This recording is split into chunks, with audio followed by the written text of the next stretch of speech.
So just very quickly, we have 10 minutes for each presentation plus 5 minutes of Q&A. So yeah, and then I'll let you know by the time when you reach, say, 5 minutes, okay? And then I will have to cut you off if you go over 10 minutes. Okay, shall we start now? So by the way, how's everyone today?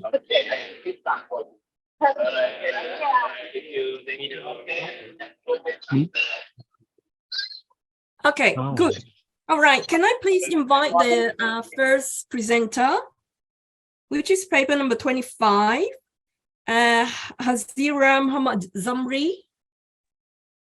Yes, hi. Hello, Hazira. How are you? Good. Okay, How about you? I'm very well, thank you. Okay. Okay, shall we start? Okay, is my voice clear? Yes, it's very clear. Okay. Wait, I'll share the screen. Can you see the screen? Yes. Okay. Thank you. Okay, I'll start now. Okay. Yes, please. Okay, thank you very much. Okay. A very good morning to Dr. May Lim and all other presenters and audience. My name is Hazira Majamri from Faculty of Health Science, Universiti Teknologi MARA, Malaysia, presenting on factors influencing adolescents' use of social media for nutrition intervention. So we already know what social media is, so we'll go deeper into the relationship with adolescents. So adolescents use social media for to discuss on political issues, showing interest by clicking likes, sharing supporting any remarks or organization, sharing feedbacks. And these factors, and these use were affected by several factors such as their own backgrounds, technology access, peer pressure, and their education. And nowadays, social media have been used widely in various fields, including health-related fields such as nutrition intervention, where it often shows positive changes to their body composition, body weight, and physical activity level through healthy diets. However, some nutrition intervention had low participation rates and no significant outcomes between their intervention groups and control groups. So this research aims to identify the factors that affects adolescents in using social media for nutrition intervention, including high energy dense foods and sugar sweetened beverages. And the objective of this research is to identify the social media features, the personal factors and environmental factors influencing them, and also determine whether they would be interested in following nutrition intervention on social media. Moving on to literature review, 59.3% population worldwide are social media users, which majority of them were adolescents. And this, in other words, they are more visible online. So this makes them more exposed towards foods and beverages high in trans fat, saturated fat, total fat, sodium, and free sugars on social media. And also, it was found that their common dietary patterns are high in energy-dense foods such as free sugars and saturated fatty acids, which often associated with higher risk of overweight and obesity. And to hence why we include high energy dense foods and sugar sweetened beverages in the study. And to address this issue, various nutrition interventions have been done. And for example, in China, they use WeChat application to increase adolescents' consumption of nutritious food and physical activity level. However, as I've mentioned just now, some intervention had low participation rate, and this depends on the effectiveness of the intervention, which influenced by engagement and general use of social media, researchers' use of social media, and other elements of the treatments. And for nutrition intervention itself, the factors influencing adolescents have not been thoroughly studied yet. Okay, so moving on to methodology. This is a qualitative study with a case study approach, which we use in-depth interview to identify the factors and opinions influencing adolescents. And we use purposive sampling to identify 15 adolescents aged 14 to 18 years old living in Penang, Kuala Lumpur, and Selangor with several inclusion and exclusion criteria. As for data collection and analysis, the link of screening form was circulated on the internet where everyone has access to it. And then eligible participants were contacted based on the criteria using WhatsApp. where we set the date for the interview, and then the in-depth interview were done using Google Meet for 30 to 60 minutes, using English or Malay language depending on their preference. And then the session were audio recorded, where we transcribe over team using Microsoft Word later, and then it was also analyzed thematically using AicQoL version 9 with deductive approach using social media intervention affordances and model of internet intervention. And lastly, we did peer debriefing with another 2 reviewers to ensure data credibility. Next this is the findings, where most of them were Malay with 53% female and 47% male, and most of them were 18 years old that went to day school with more than 4 people in a household, and the household income of 4,850 ringgit and lower. So okay, this is the main findings. Factors influencing adolescents. We'll start with social media features only.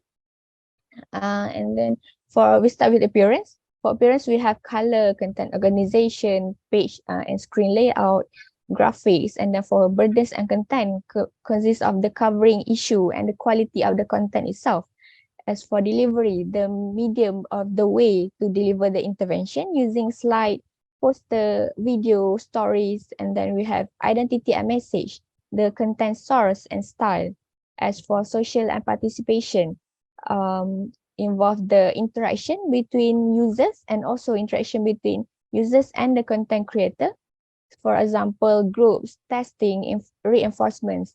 And next is functional, the function of social media, how to transmit and save the content, how to search the content.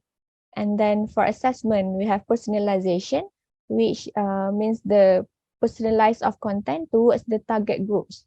And then for cognitive and behavior, we have knowledge, creativity, and relocation. And last one, emotional, the ability to express and triggers emotion using the content. Next is user characteristics, which only involve the user themselves.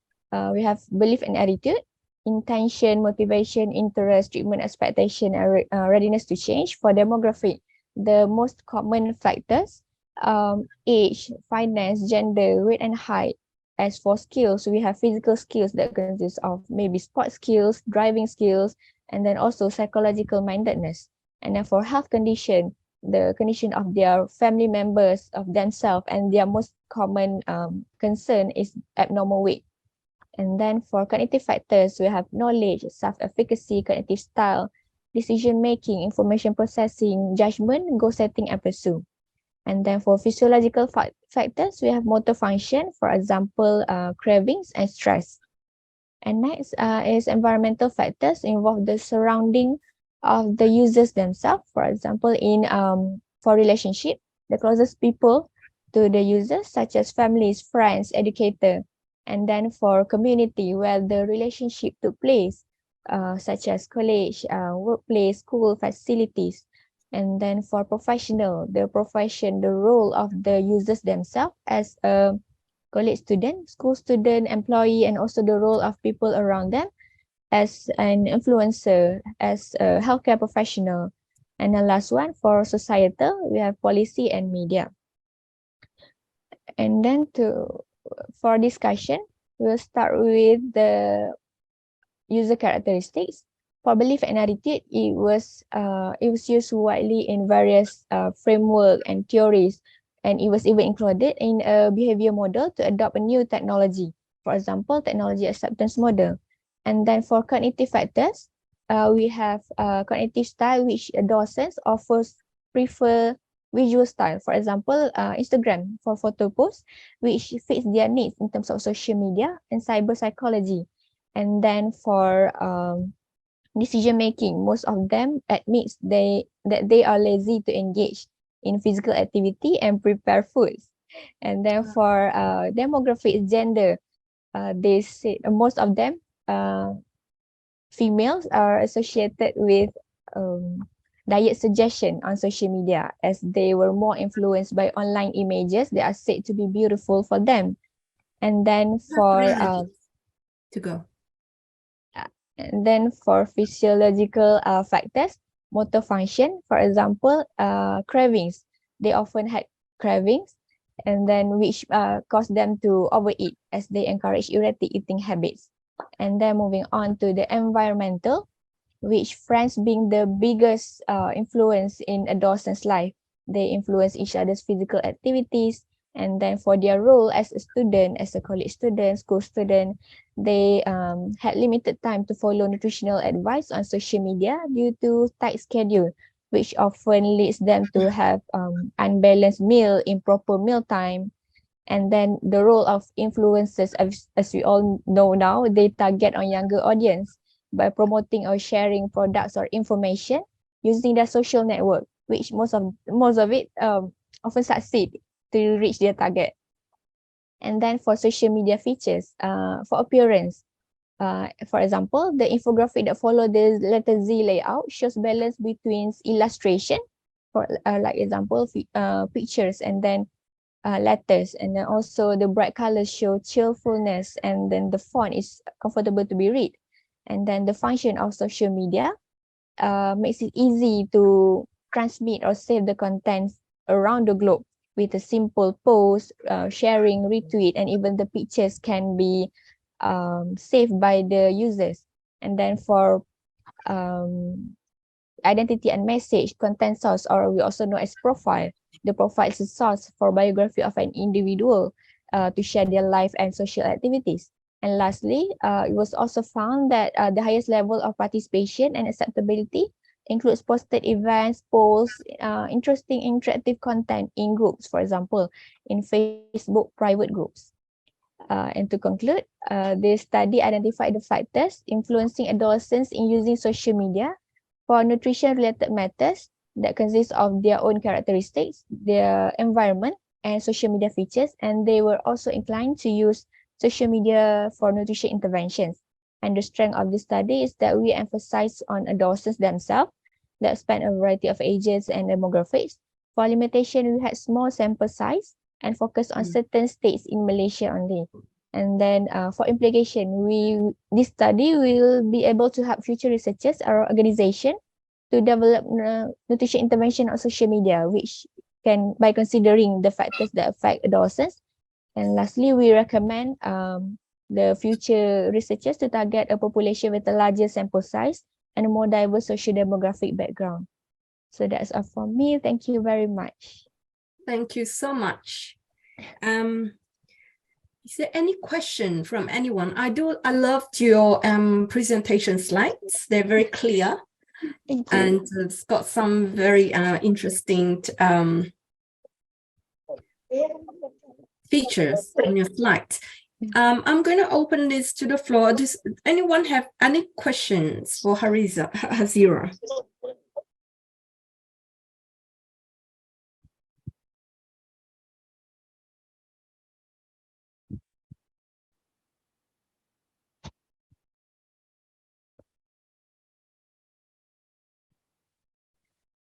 I have one question, Hazira. What makes you decide to research in this area? Okay, because I'm from nutrition-based background, so and then nowadays people have been using social media widely. Like for example, for adolescents, they stick to their gadgets, I think most of the time, right? And moreover, during COVID, we've been using ODL, the online studies, and then everything is online right now. So sorry. So I think I want to find the relationship between the nutrition intervention and social media. Is it worth it to do nutrition intervention on social media, and what's the factors that affect them to make the nutrition intervention more effective for them? Because we want to see the changes in their health, in their diets, because as we know, adolescents, they, like I said now, they had limited time, so they might just eat something that's fit their schedule, like maybe sometimes fast food, and even all of us are like that sometimes, right? So yeah, I think that's the reason for me to research on this. Yeah, so that's your objective. Thank you very much. Thank you, Hazira. Okay, Hazira. thank you. I'll stop sharing. Yes, Okay. please. Okay, thank you. Okay. Shall we have the next presenter, Nur Atiza Azman? Hello. Yes. Hello, I'm here, Dr. Oh, May. hello. How are you? Yes, I'm fine. Thank you. Hope you are well too. I'm good. I'm good. Thank you. Atiza, are you ready for your presentation? Yes, sure. So Atiza is going to present her research on knowledge, attitude, practice towards stigma on depression among young and middle-aged adults. When you're ready. Thank you. Okay, thank you, Dr. May. Very good morning. In Malaysia, we are about 10:15 a.m. and wishing happy Eid al-Fitri to all Muslims here. So hope everyone is doing great. So I'm Nuratika Azman from Malaysia, together with Nur Ifadini, Akisan Dahlan, and one international author from Suvita Marvala from United Kingdom. So my code is CYE001, entitled on knowledge, attitude, and practice towards stigma on depression among young and middle-aged adults. Okay, so this is the outline of the presentation. I will explain about the background, objective, literature review, methodology, findings, discussion, and conclusion. So this is about the background of study. As we know that mental illness in Malaysia actually is the second most frequent health problem, which exceeds the heart disease incidence. And depression is defined as the sadness, apathy, which is lack of motivation, feelings of sorrow or low self-worth, disrupted sleep or appetite, lethargy, which is easily fatigue, and then poor concentration. So evidence has indicated the rate of depression increased rapidly as the COVID-19 pandemic progressed. So because of this increasing of the incidence, it's maybe influencing how the stigma and prejudice is happening within the community, which can discourage the people from seeking clinical care and treatment urgent. So this is the necessary to keep an eyes on the mental health disorder in general community throughout the COVID-19 pandemic, and hence we can tailor better treatments to those who are really at high risk. So these are the objectives of the study: to identify the level of knowledge, attitude, and practice towards stigma on depression, and then to determine the association between knowledge with attitude and practice towards depression stigma, and then to identify differences between knowledge, attitude, and practice towards depression stigma and demographic factors, which is the age group, gender, and also the occupation. Okay, about the literature review. Depression knowledge describes the awareness, values, and attitude that help people recognize, handle, and prevent depression. So it is critical in leading people to get the right treatment. So if they have a poor knowledge on depressive symptoms, diagnosing process and later hinder adequate care and treatment strategies. So negative mental health seeking behaviors will link to higher self-stigma among younger age students from low-income families. And previous study indicated mental health awareness among Malaysians indicated a poor perception on mental illness, where the majority of respondents could barely name half of 9 typical depressive symptoms. And this shows that how knowledge could somehow influence attitude and practice towards depression stigma. So, however, this is an old findings in 2008, and this is why this study is carried out to identify the mental health awareness, which is about the stigma on depression. This is the methodology of the study. For the sampling, we have 172 samples from the community in Malaysia, and then they were enrolled to purposive sampling. They are all young and middle-aged community in Selangor in Malaysia. And instruments are depression literacy, which is assessing the knowledge of depression stigma, knowledge of depression. And then we also use depression stigma scale, which divided into identifying the attitude and also practice, which is the stigma towards depression. So this study has been done through a cross-sectional quantitative study, and it has been approved by the Universiti Teknologi MARA Malaysia Research Ethics Committee. Okay, this is the findings. So indicated from these, the first one is about prevalence of knowledge, attitude and practice indicated. The community in Selangor are having poor knowledge about depression, and they are about high in terms of stigma towards depression. And to answer the second objective, which is the association between knowledge, attitude and practice indicated, knowledge is positively associated with attitude. Okay, which is to say that the lower knowledge, the lower knowledge they have, and the higher attitude towards depression stigma. And to answer the third objective, which is differences between knowledge, attitude and practice towards demographic factors in terms of the gender and then age group and also occupation indicated, practice and only practice and attitude is having a difference in terms of gender, which is we can see from the reading here. Males are having more attitude towards depression, and then females are having more stigma towards the depression. And then from the age group also indicated the attitude is having significant difference, which is we can see from this reading, the older the age are having poor attitude towards depression.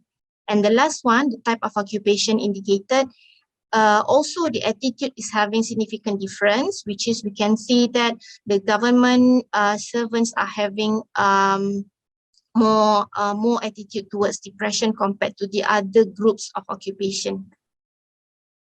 Okay, then for the discussion, general population in Abu Dhabi, which is having similar findings with our study, which is reported as lack of crucial knowledge about depressive disorder, especially information required for the identification of treatment of anxiety and depression. And majority of the nurse respondents also are having a favorable attitude regarding the assessment, care and functioning, which is to say that this is also similar findings with our study, which is indicated government servants are having more attitude towards depression. So this is to say that mental health literacy means that understanding to mental health can assist to reduce stigma associated with the condition or improve a person's ability to seek treatment. The fourth discussion is about majority of respondents in age group had a positive attitude of depression. So it says that 50% of the respondent in the middle age and older category is having positive attitudes, which is this is also similar to this study. And then level of mental health literacy influence a person with mental health issues attitude in seeking help. So this means that this statement is agreeable to my second objective, which is knowledge associated to attitude towards depression stigma. So with the better literacy, which is will reduce the attitude towards depression stigma. And last one, employees in the private sector experience a higher prevalence of job insecurity, precarious employment and poor mental health. Thus, they are more alert with mental health literacy compared to the public sector. So this is also agreed in our study that private sector is having a better understanding, better attitude and practice towards depression, because they are prone to the job insecurity. So they are much more alert with the mental health changes. So as a conclusion, level of knowledge is low in this study among the community in Selangor, and then they are also having poor attitude and practice towards depression. So it means that to conclude that the higher the knowledge, the lower attitude of and practice towards depression stigma. And we can see that there are differences between knowledge, attitude, or practice targeting to the demographic factors such as the gender, age, and also education level.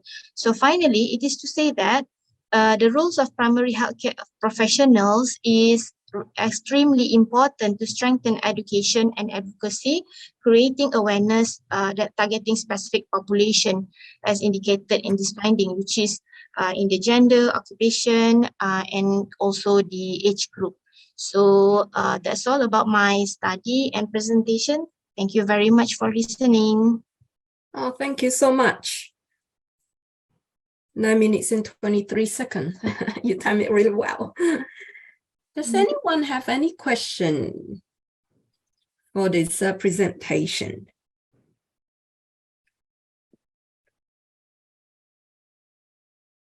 Atika, did you mention about the age? I know that there is you talked about the range of the age, which is young to medium age. So can you be more specific to tell us what are the range? The range? Okay, the range of age. Did I miss the number? Okay, for the young Right. for the young age is between 18 to 29, and then middle age from 30 until 50. So that is the category. However, I break out into 4, which is see the obvious differences in the different age group. Okay.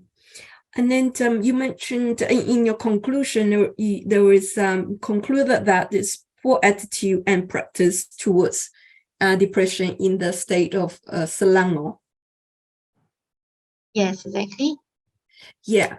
Apart from primary healthcare professionals to do work, all right, to strengthen education, do you think there will be any other ways to improve the current situation or their attitude?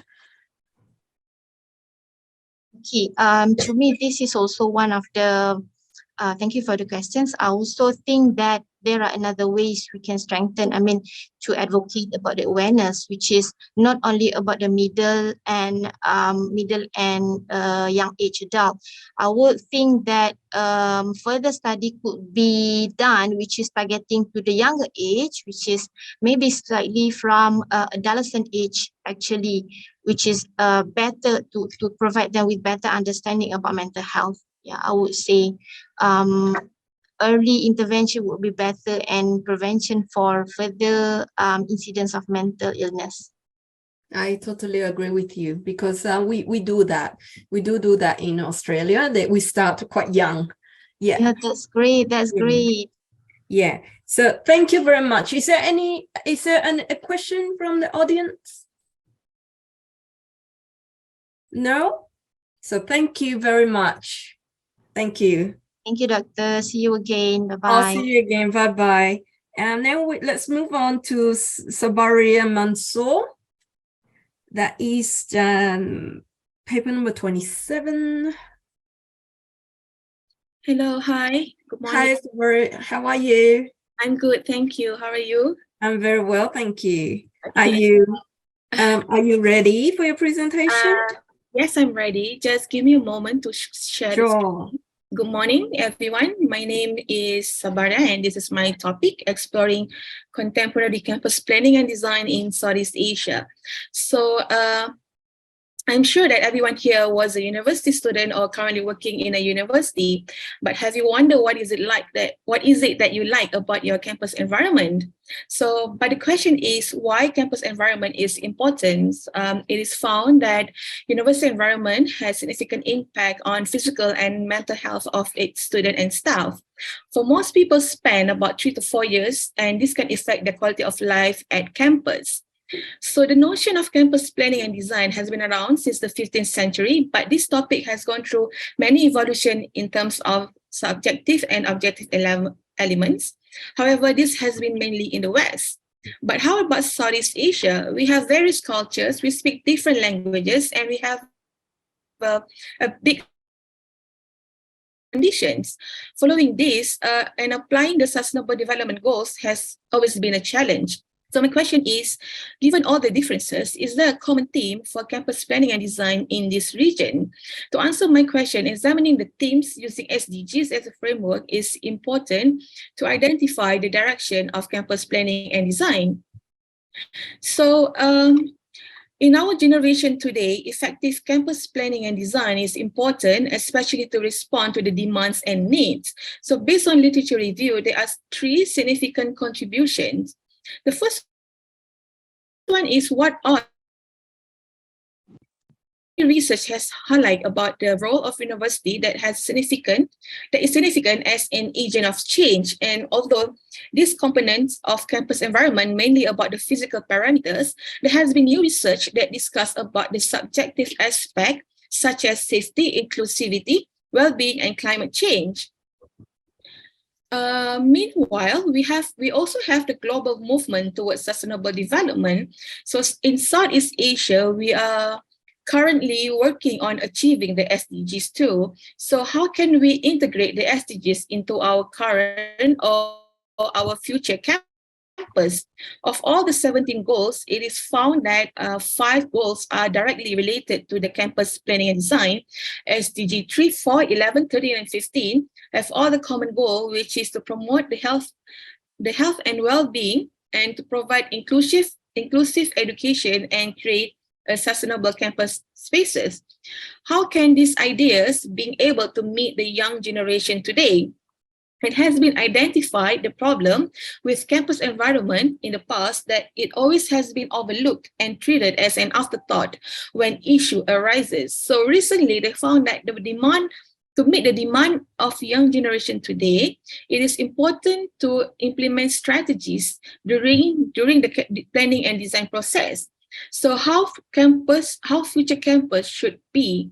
Based on literature, the campus should have pleasant environment, relaxation, recreation that enhances physical and mental well-being, while emphasis on the quality of life.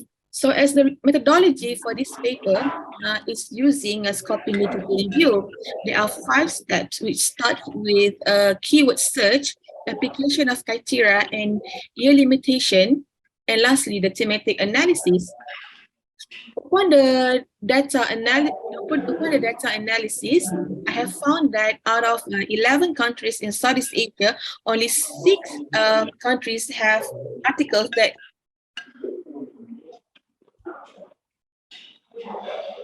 online database, which are Science Direct, World of Science, and Scopus. On this, I have found 94 articles. However, for the content analysis, only 52 article actually discusses about campus planning and design. So the finding shows that Indonesia and Malaysia has the highest number of articles that discuss about campus planning and design. The area of concerns mainly about the physical and the non-physical factors in comparison to the other country, which is leaning towards administrative level and decision making.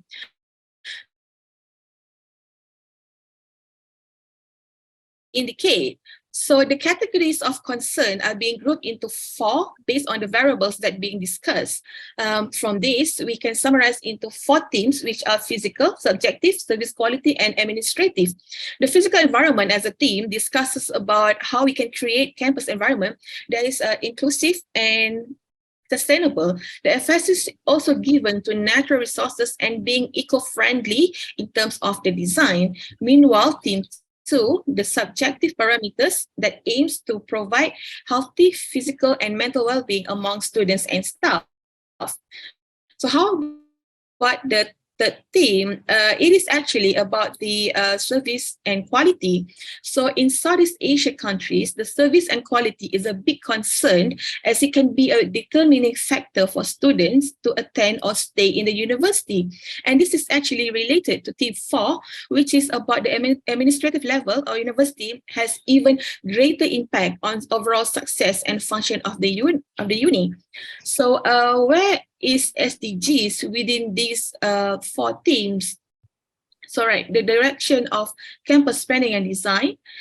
is still new and growing, right? So the SDG are applied throughout the 4 themes. However, it is found that SDG 3, good health and well-being, appears the most significant. This could actually indicate that there is a big concern for Southeast Asia population to have a good health and well-being as their priority. So as my concluding remark, I would like to highlight my study limitation that affect the production of this paper. It is found that lack of documentation and absence of articles from 5 other countries that had limited my study for a cross-border comparisons. However, I hope that the future studies can explore more about how these teams interact with creating a campus environment through its relationship, impacts, and benefits. So with this study, it is hoped that it is able to improve the understanding of Asia campus environments, because we are still a young and developing nations. And a part of contributing to the sustainable efforts, our region can also produce graduates that are physical and mentally healthy. Thank you.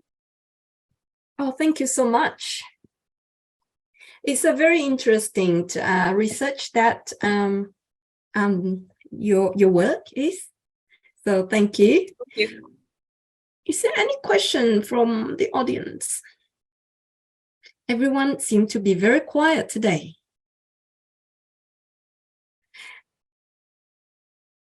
So Baria, would you be looking at doing a comparative studies in the future when you look at the what you're currently looking at and then compare that to, say, university campus from a university, say, in Australia?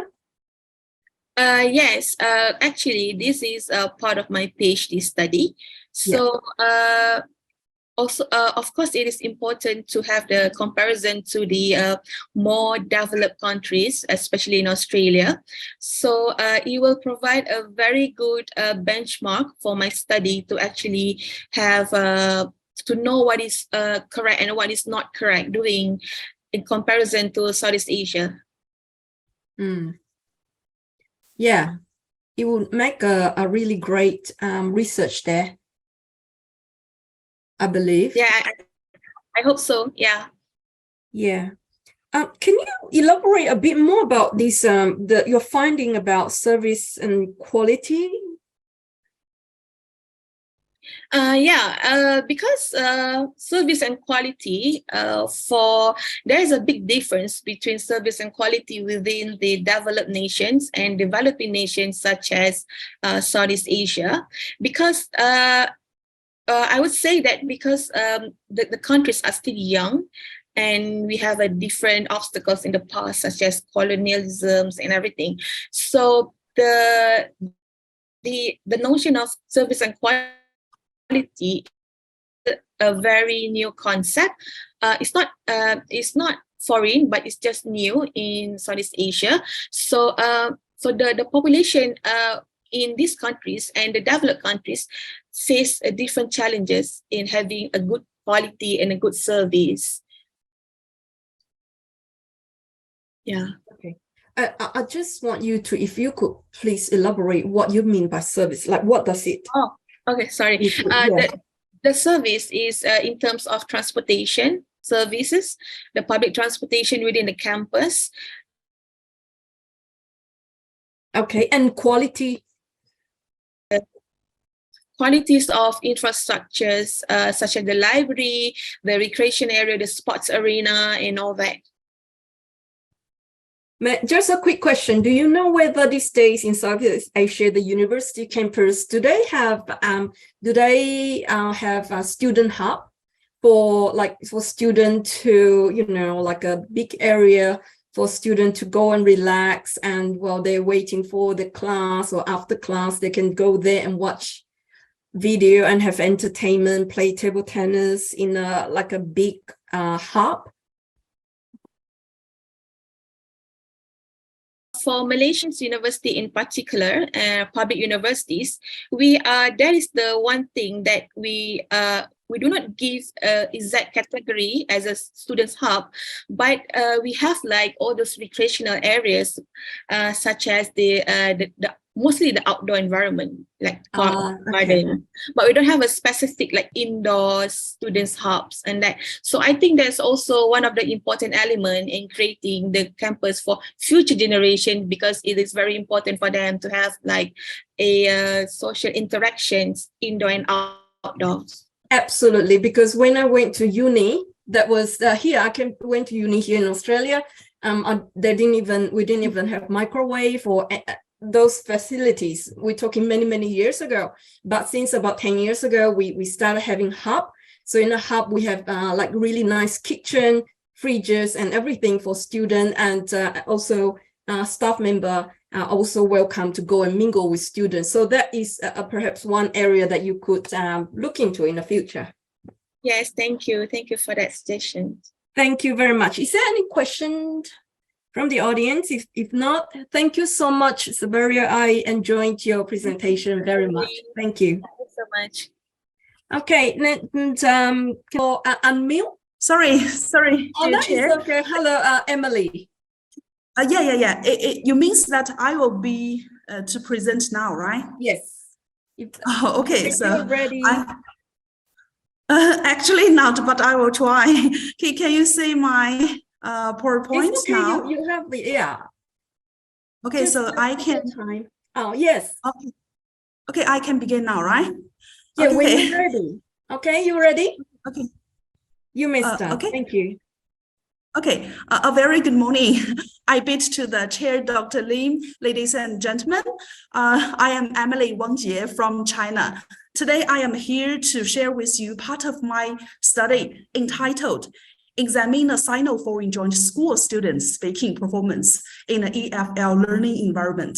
So here, EFL refers to the learning English as a foreign language, and it is a case study. And ladies and gentlemen, I am sure that all of us has aware that the quality learning environment is quite essential for the students' satisfaction of their learning experience. And today, English is a fast-growing international language for communication. It was widely used in international trade, diplomacy, mass entertainment, and scientific publication. Hence, a lot of countries, including China, has adopted English as a foreign language, which were taught in most schools and tertiary institutions.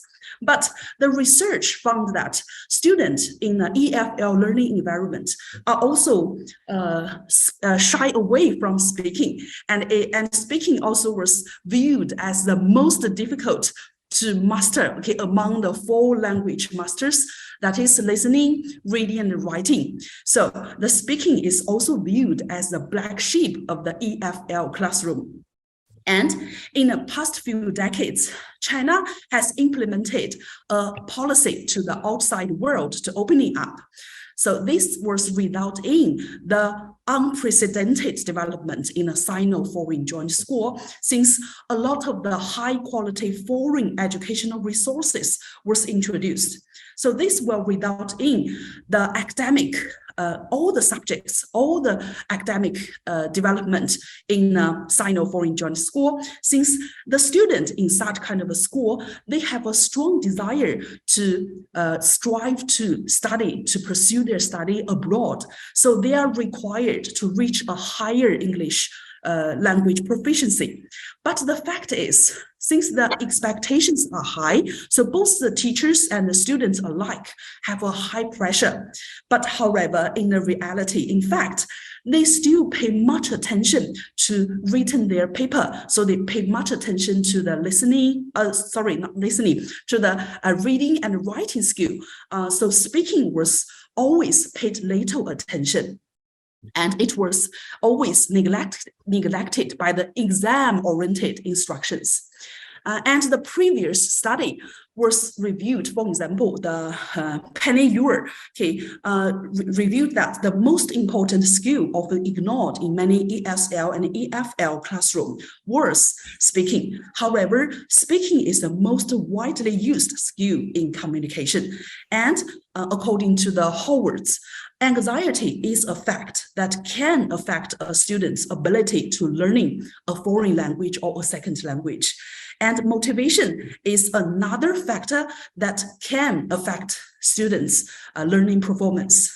And in the 1990s, McIntyre, who introduced a new concept to the domain of second language acquisition, that is willingness to communicate. And he also noted that willingness to communicate is an ultimate goal of the second language teaching. And to make a better understanding of the willingness to communicate, he also proposed a heuristic pyramid model of the second language willingness to speak. And this is laid the solid foundation for the study, for the empirical study. And also the relationship among some factors, other factors are also conducted research in the previous studies. So the research gap lies in little research has been devoted to the role of the achievement of goals and the achievement emotions in understanding willingness to communicate. So the purpose of my study is to explore a wider scope on the relationship among anxiety, motivation, willingness to communicate, and English language speaking performance. And the research objectives were shown on the slide. So please allow me to move to our methodology. Okay, so this study adopted an explanatory sequential research design with a mixed method approaching. Okay, involved 318 students in a Sino-foreign joint school, and the data were collected by the English proficiency test, questionnaire, and also the semi-structured interview, and also the issues related to validity and reliability, and also the ethical consideration were also kept in mind. And the findings from the first research question reviewed that the EFL students in Sino-foreign joint school possessed a comparatively higher English language proficiency, since above 98% of them are possessed above the intermediate English level. And although they possess such high English proficiency level, but still some of them cannot speak in English fluently or communicate in English with others very smoothly or fluently. And the second research question reviewed that the EFL students' anxiety level is above the average level. And among all the constructs, fear of the negative evaluation possessed the highest mean score. That means, okay, they have the most influential part, okay, on the fear of negative evaluation. And as far as the motivation level was concerned, the EFL student in Sino-foreign joint school also possess an upper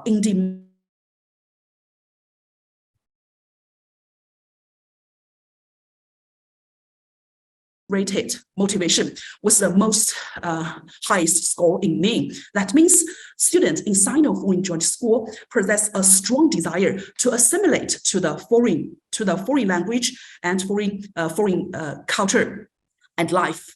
And also their willingness to communicate level is positive. And then the third research question, the result conducted from AMES reviewed that SPCC, that is self-perceived communication competence, has a mediating effect on the relationship between in and out classroom willingness to communicate and English language achievement, since all the paths were significant at the 0.05 level. So in this study, it reviewed that students in Sino-foreign joint school possess a higher English language proficiency, but in some other research, their result reviewed that students' language proficiency in such kind of school were quite poor, since Sino-foreign joint school, okay, due to the reduction of the enrollment requirements. And also in this study, it reviewed that students possessed the highly integrated motivation. So similar findings were also found in other researchers. And also from the SEM, we can say that SPCC can be a mediation on the relationship between in and out classroom willingness to communicate and English language achievement, while both similar and converse findings were found in other researchers. So the implication of this study is, as a teacher, we need to try our best to create a relaxed, quality EFL learning environment. And as the student, they need to take initiative, to seize every opportunity in and out of the classroom, to practice their speaking in English. And the contribution of this study lies mainly in two aspects. The first one is this study views anxiety in line with positive psychology, as high anxiety in speaking to some extent can be a catalyst for students to prepare more and perform better. And the second is this study shed light on importance of seeking to lower students' affective filter.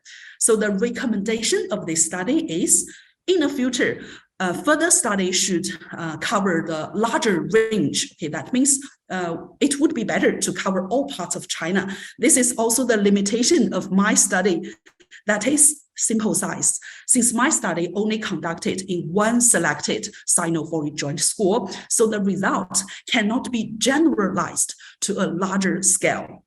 Okay, so this is the end of my presentation. Thank you for your attention and looking forward for your questions and suggestions. Thank you very much. Thank you so very much. Well done. Thank you. Really enjoying your presentation, because this I research in solid waste management, but I'm a lecturer, so I do have a lot of students who are from China. Yes. Actually, yeah. I am now conducting my classes in the next floor. I rushed to this room and just opened the computer, and you said, let's invite Jie Wang. Okay, big surprise. Great timing, great timing. So thank you so much. But the front is very interesting, because this is the first time I came across the willingness to communicate. Because I always wonder, because with our students, mainly students who are from China, when they're here, they tend to stick together with their Chinese fellow students instead of mingle and work or, communicate to local students.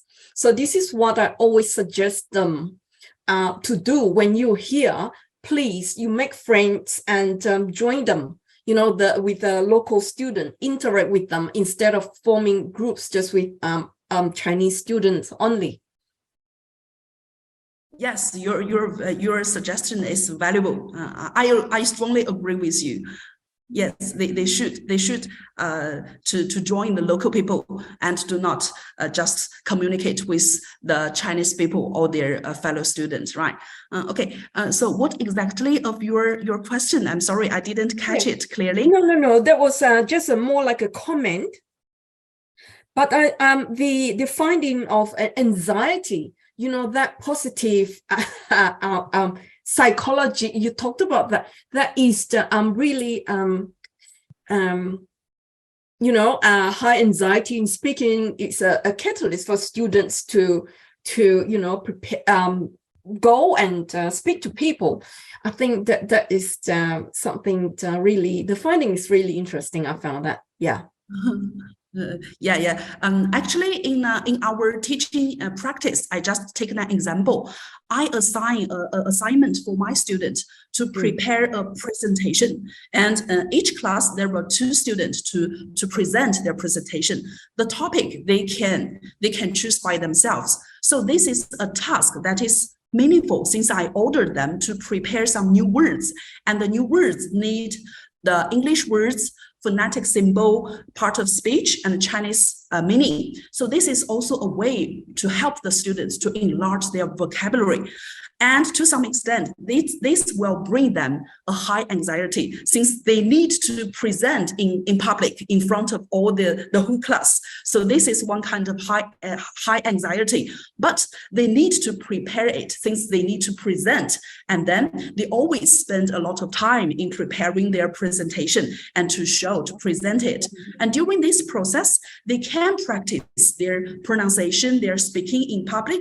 And also I ordered them to raise some questions to their audience, thus force them to have the interact between the listener, the speaker, and their audience. So I think anxiety, to some extent, really a catalyst for students to improve their speaking. Emily, may I ask how big is the audience when they present? Yeah, their audience only the lecturer. Okay, that means me and the whole class. So their fellow classmates, So about that would be how over many? 30 students. Okay, right. About 30 students. Yeah. So would you be considering like a real life situation for them, like perhaps organize for them to meet with, say, people? I don't know their occupation, what they're studying. I know that they're studying English, as a second language, but yeah. So I would suggest to, in the future, if possible, to put them and meet so that they get to meet with people from outside the school, the organization. So maybe from the industry, so they can practice that.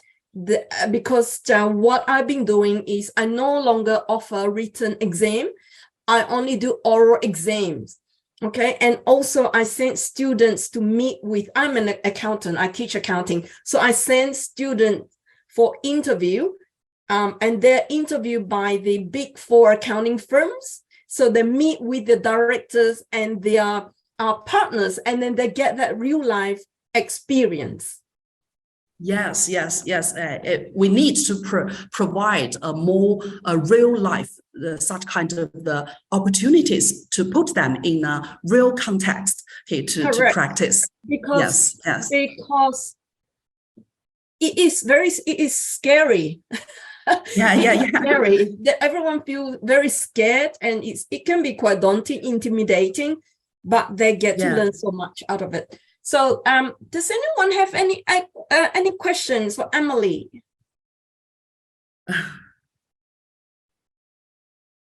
No questions? Thank you so much, Emily. I enjoyed your presentation a lot.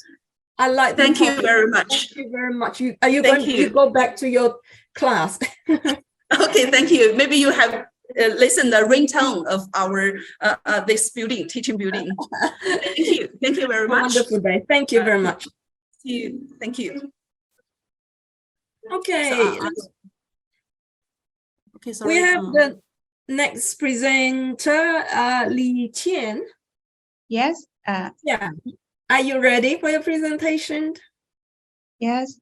A very good morning to the chair, Dr. Lim, ladies and gentlemen. I'm Li Qian. You can also call me Hillary. The title of my presentation is Exploring Metacognitive Awareness of Reading Strategies for Quality EFL Teaching and Learning. As we all know that English is fast becoming a non-lingua franca in most countries, including China. All educational levels from primary school to university have embraced English as a foreign language. However, studies have shown that Chinese EFL learners display limited English language performance. And we all know that reading provides comprehensible input for successful language gains. And reading is also a path towards enhancing language performance. At the same time, critical thinking ability can be developed and global vision can be broadened via reading. So to sustain quality EFL teaching and learning, students should possess effective reading comprehension skills. Now let's move to the background. The issue of concern surrounding Chinese EFL students' limited English language proficiency is partly due to the employment of poor reading skills and strategy use. And the studies have also shown that these students lack metacognitive awareness in reading. So this aim of study is to investigate the metacognitive awareness of reading strategies among Chinese EFL students. By exploring literature review, we found that Barnett defines reading strategy as numerous problem-solving behaviors readers employ in order to understand text. And as to the term of metacognition or metacognitive awareness, Flavell defined it as one's knowledge concerning one's own cognitive processes and products or anything related to them. And as to this, Orbach and Paxton defines it as learners' knowledge of strategies for processing text, the ability to monitor comprehension, and the ability to adjust the strategies as needed. McTerry and Sherry put forward the following 3 strategies as global strategies, problem-solving strategies, and sport strategies. And these strategies constitute the metacognitive awareness of reading strategies. Global strategies refers to those intentional, carefully planned techniques by which learners monitor or manage their reading. And problem-solving strategies refers to the actions and procedures that readers use while working directly with the text. While support strategies refers to basic support mechanisms intended to aid the reader in comprehending the text. Literature review also shown that, or emphasized that, Chinese EFL learners' reading behaviors should be given more prominence, especially in the context of metacognitive awareness in reading comprehension. And according to Nergis in 2013, depth of vocabulary and syntactic awareness were predictors of academic reading comprehension, but metacognitive awareness was the strongest predictor of their academic reading comprehension. So the research objective is to examine the metacognitive awareness of reading strategies for quality EFL teaching and learning. And this study was guided by the following 3 research questions. To examine students' current reading comprehension performance, to examine their level of metacognitive awareness of reading strategies, and to determine the significant predictor for EFL students' reading comprehension performance. This study employed an explanatory sequential research design with mixed methods approach, and it was set in a provincial university in China, involving 424 EFL students. And the data was collected by reading comprehension test, questionnaire, and interviews. In the whole process, the issues of validity, reliability, and ethical considerations are all kept in mind. The following are the findings of this study.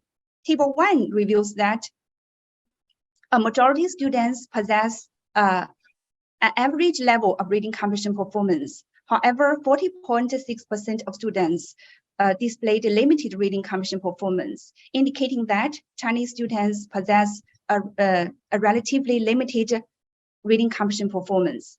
And Table 2 revealed that students also possess an average level of metacognitive awareness of reading strategies. With global strategies, with problem-solving strategies, the most frequently used strategies, and followed by global strategies. And with support strategies, the least used strategies.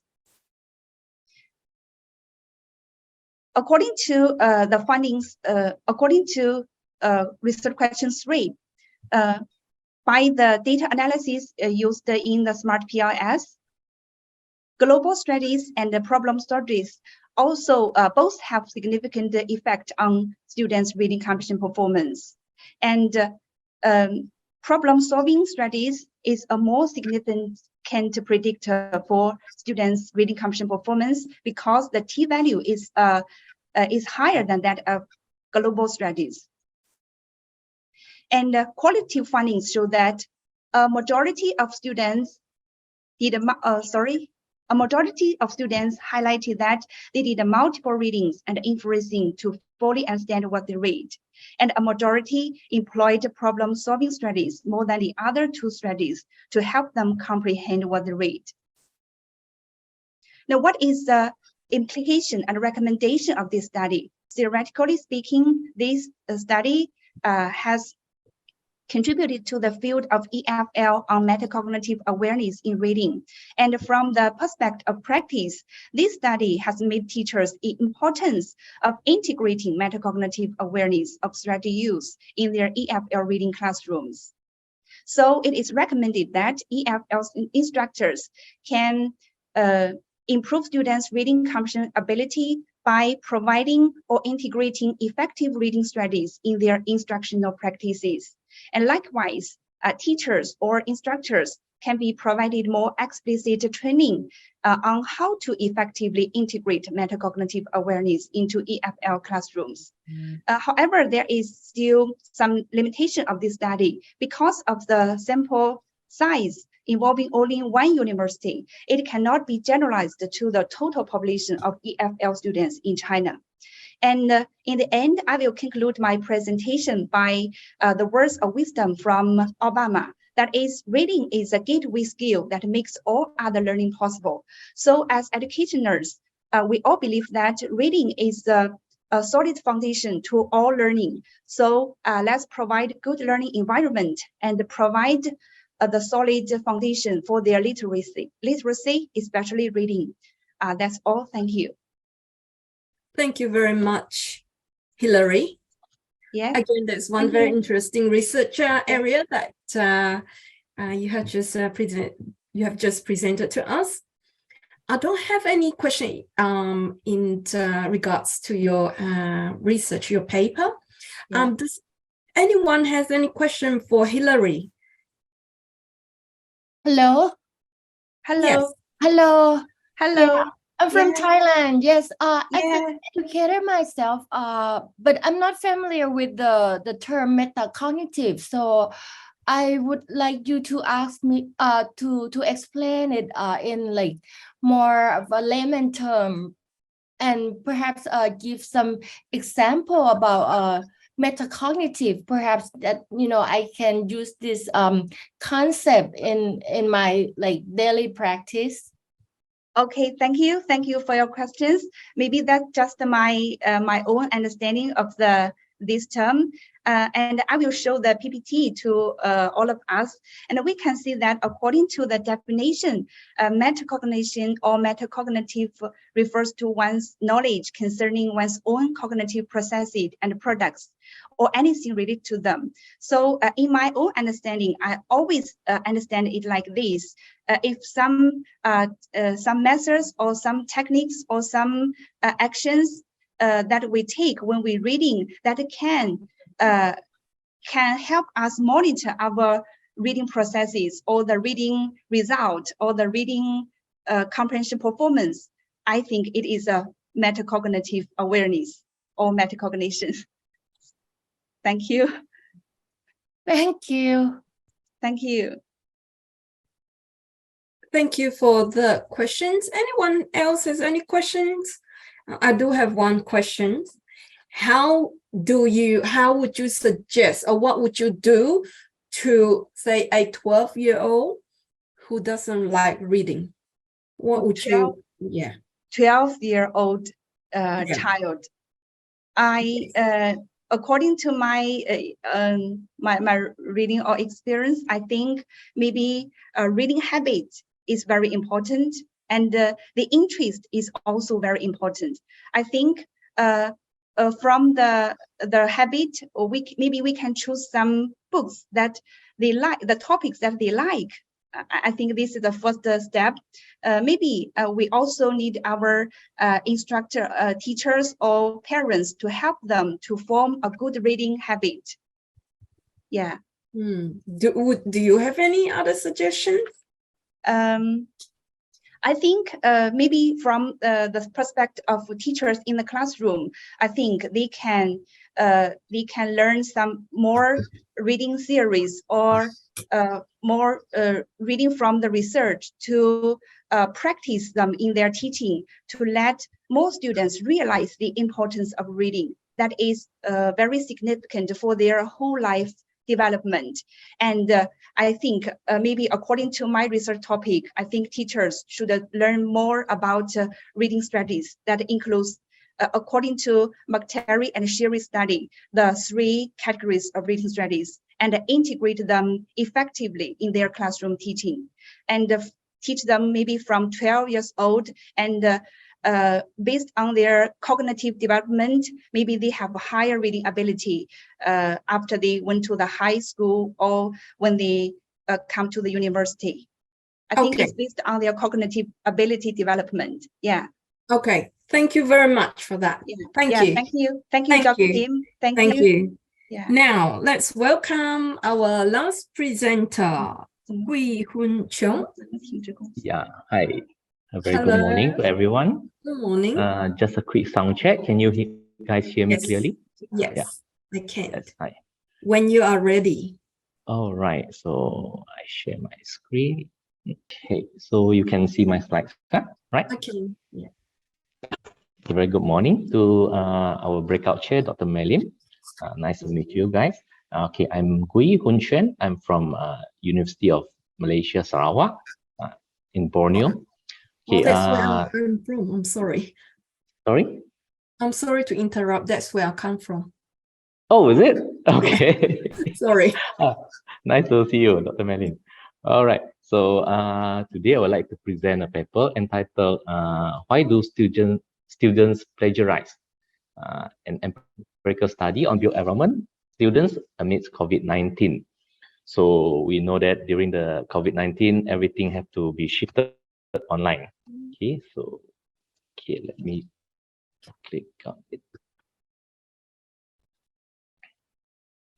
Okay, so the background of the study, plagiarism has been battering the higher education fraternity relentlessly since the onset of the COVID-19 pandemic.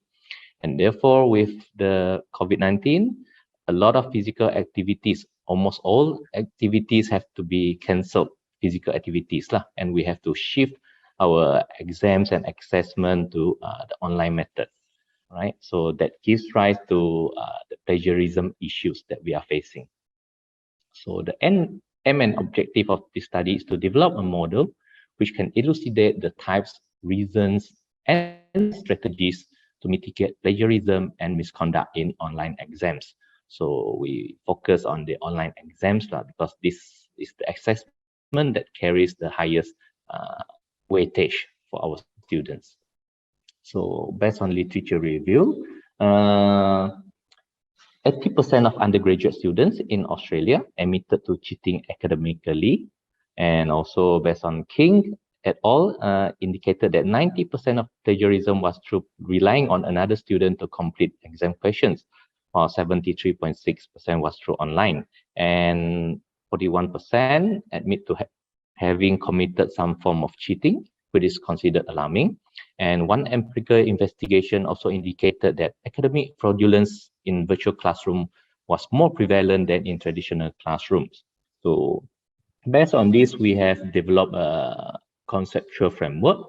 Okay, we want to identify the reasons and the types of plagiarism and misconduct, as well as the strategies to mitigate the plagiarism. Okay. So the methodology that we have adopted consists of both quantitative as well as qualitative methods.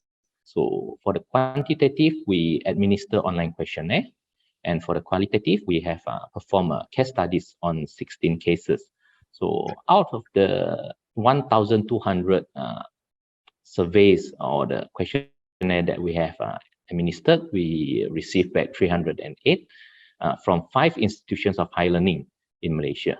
So, and we perform factor analysis as well as the SAM structure model, equation modeling, as well as content analysis.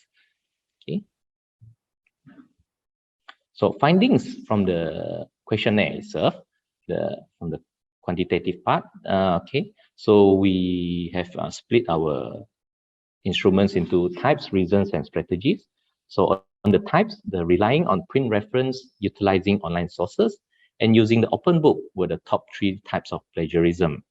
Whereas for the reasons of why students plagiarize, they provided the reason that they were given a hint of model answer, right? Students were also given a hint of questions, and personal behavior were also one of the top reasons for plagiarism.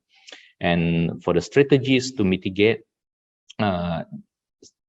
respondents suggested that they would need or they prefer clear instructions and briefing, supervision through webcam, and plagiarism detection software. And these are the strategies that were proposed to mitigate plagiarism. So these are the findings from the questionnaire survey. Okay. However, from the case studies, okay, we investigated 16 cases.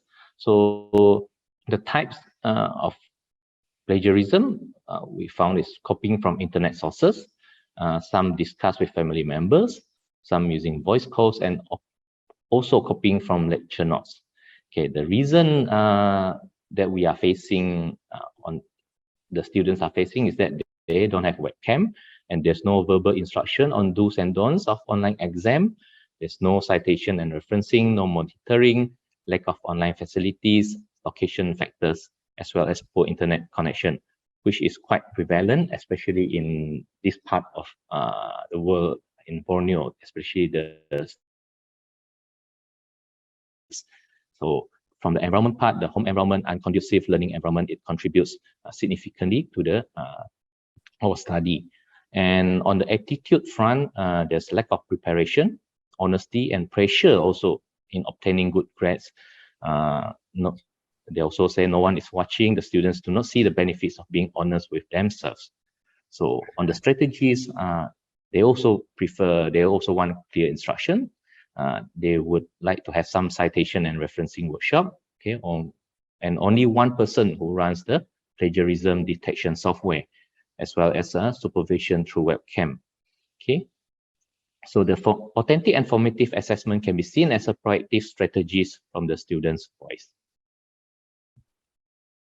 So, okay, based on this model, okay, we have performed a factor analysis on 60 variables. So, on the types, as you can see on the left here, okay, out of 10 items, 1 was dropped due to low loading factor, and 9 remaining items were rotated into 3 components, which are unauthorized resources, third-party related, and instructor related. Okay, for the reasons, okay, 25 factors out of 31, 6 were dropped, and then a balance of 25 were rotated into 6 components, as you can see on the screen: Q&A, attitude, pressure, opportunities, guidelines, and supervisions. These are the 6 components that we have grouped into. And last but not least is the strategies. Okay, so for the strategies, from literature review, we have identified 19 variables, and all 19 items were loaded successfully onto 4 components, which are clear instruction and preparation, technical improvement, tools and internet facilities, as well as awareness and understanding. Okay, then after that, we run the model fitness test. Okay, so we perform the fitness test separately for each of the 3 variables. And the one that we have indicated in yellow is the one that we need to be dropped or removed because of the high modification index. And from this model, and then we rerun the test to obtain the required fitness level, okay, which you can see on this screen here. So we run the absolute fit, incremental fit, as well as the parsimonious fitness. And after we have omitted the one that I have highlighted in yellow just now, so we managed to obtain the full fitness of the model. Okay, so yeah, so as a conclusion, we uncovered that the most significant type of plagiarism was utilizing online sources, so which I believe during the COVID-19 pandemic was, this unavoidable. Everybody have to shift online so suddenly, and of course the instructors are not having given enough time to prepare as well, and everything had to be shifted out of so suddenly. Okay, and the most critical reasons for plagiarism was personal behavior and attitude. Okay, and the most crucial strategy was clear instruction and briefing. So the contribution of this study is the model via the comparison and validation of the questionnaire survey and case studies. So for future research, we seek to identify the relationship between the types, reasons, and strategies as per our conceptual model. For this study here, we only identify, run the fitness test separately. Okay, and also we also aim to obtain the different perspectives of researchers and instructors, as well as to explore appropriate tools that can measure the findings of this research. Because right now we obtain the response from the students from 5 institutions. So that's all from me. Thank you so much. Thank you so much. this is actually plagiarism is actually one of the most important topics these days. Yes. With the I liked your your topic. You mentioned in the conclusion for future research, you'll be looking at assessment tools. Do you have any ideas what are these tools that you would be looking into? Yeah, because I think the most common tools that we adopted previously was the Turnitin, all right? But I think with the advent of all these ChatGPTs and all these AIs, I believe we need to explore further what kind of tools that can really help us to detect all this plagiarism and even changing our methods of assessment, because all these AI technologies, they're coming, they're mushrooming, and all the students are aware how to use it also. So it's getting even harder to detect plagiarism nowadays. Absolutely. I can share with you my experience and what I do for my assessment since 2021, because we, as you mentioned, everyone went online. So our exams were also online. With the online exam, of course, it was unsupervised, right? Yeah. But we provided a very clear instruction to students on plagiarism and academic misconduct, but I still caught my students who plagiarize, like they copy each other's answer. This was during from marking the exam paper. So since then, I moved from written exam, online exam to oral exam. I mentioned it earlier in after one of the presentations. So I have been doing oral exam for many study periods now. It is the best. It is the best. No one can plagiarize, and I can actually test student understanding much better than written exam. So everybody has to present individually during the assessment? Yes, and it is a role play. I'm an accountant, so they're studying accounting with me. So the role play is when they come to see me for the oral exam, it's for 20 minutes only. They're required to come as my accountant and I'm their client. So I ask them lots of questions. And that's how my exams are like for my both courses that I teach at postgrad level. Oh, postgrad level, huh? Because for undergrad levels, we have like easily 60 to 80 students if we want to do. It is actually doable because I attended a conference last year. The